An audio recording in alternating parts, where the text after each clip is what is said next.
for you right now. So, the day of reckoning will come when millions of baby boomers reach the age where they have to take mandatory distributions from their IRAs.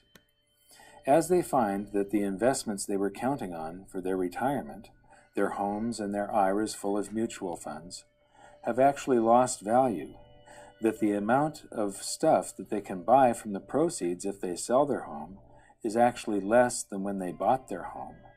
And as they realize that their dream of a comfortable retirement was just that, a dream, all those boomers will get scared and pull in their horns.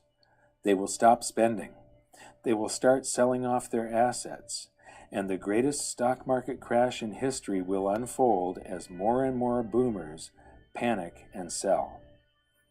I believe this will also be accompanied by the greatest real estate crash the world has ever known. This perfect storm of bankruptcies and foreclosures will cause the currency supply to contract as the giant credit bubble pops, and all those big spenders become big savers. When people save their currency, it stops circulating. The economic engine runs out of oil, and the whole thing locks up. This is every central banker's worst nightmare. This is real deflation. And the world's central bankers are about to discover the true scale of the horrors of a credit bubble implosion. When this happens, the Federal Reserve will once again send out its armada of money bomb dropping helicopters, but this time something will be different. Something will have gone horribly wrong. The bombs will have been defused.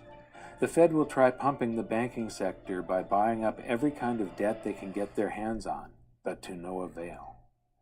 They will go to the extraordinary measures that they had said they were prepared to go to. They will buy every mortgage, mortgage-backed security, and any other type of debt that panicky investors and banks are trying to sell, but nothing good will come of it. They will start buying stocks to buoy the stock market, but retail sales will continue to plunge. They will try broad-based tax cuts, but it won't jumpstart the economy. They will work with foreign central banks to buy each other's debt, but the global economy will continue to plummet.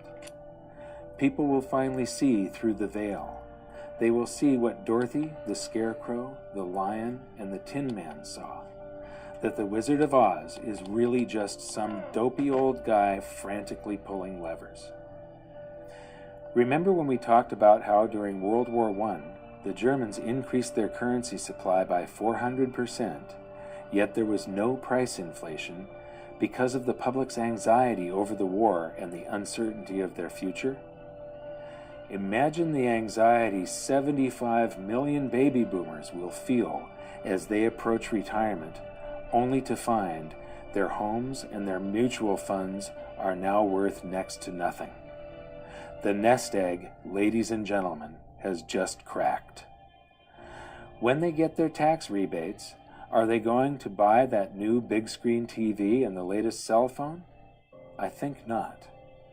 I think they're going to save every dime they can get their hands on, just like in Germany during the war. But there will be a point at which a threshold is reached. For each income class it will be different. It will be the point where they feel that they've finally got enough saved for retirement. For some it will be $100,000, for others it will be $1 million, and for others still, it will be $10 million. The Fed knows there is a point where they'll finally feel safe enough to replace that aging computer and maybe get that new TV. At this point, the boys at the Fed will buy enough government debt to fund tax rebates for all the taxes in the previous year, but still, nobody will buy that new car. The threshold the Fed is looking for will not be reached. Then, in not-so-quiet desperation, the Fed will say, "Screw the helicopters, send in the bombers." And as the shadow of millions of stealth currency bombers darken the skies, currency will begin to fall like rain in the desert.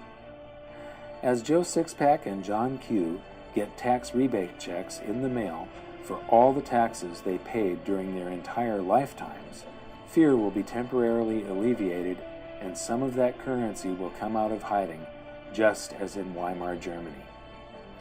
Prices will rise quickly and dramatically as all that stored-up currency energy is released.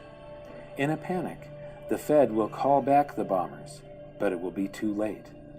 There's nothing they will be able to do to stop it now because the hyperinflation will have already begun. The Dow will begin an invisible crash of epic proportions, and gold prices will shoot to the moon.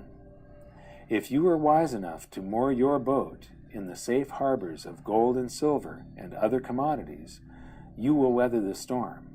It won't be pretty, but at least you'll be safe. At this point, confidence in the currency will fall faster than it can be created. Cost of living increases for government employees, and the costs of all government projects, the subcontractors, the labor, the materials, will all skyrocket. And each time more currency is created to pay for the increases, the value of the currency will fall even faster. In times like that, governments have only two choices: shut down the government and all of its projects and services, send everybody home without pay, turn off the printing presses, and wait for the free market system to discover price levels that account for the quantity of the currency in the supply, or print the currency into oblivion. Governments have always chosen the latter. But the stored-up energy of excess currency creation doesn't have to take place within the United States, and it doesn't necessarily have to be in the future. In fact, there is an abundance of stored-up currency just waiting to be released right now. As I mentioned earlier, all the dollars we sent overseas to other countries to buy their goods and services are now sitting in their bank accounts, just waiting to be spent. Eventually, the world economy will lose faith in the US dollar and will want to dump it by buying up goods. And as all those dollars come flooding back into the US, it will, of course, cause the prices of those goods and services to rise, and could, and probably will, trigger a scenario much like the one I have just finished describing. Throughout history, economists have suffered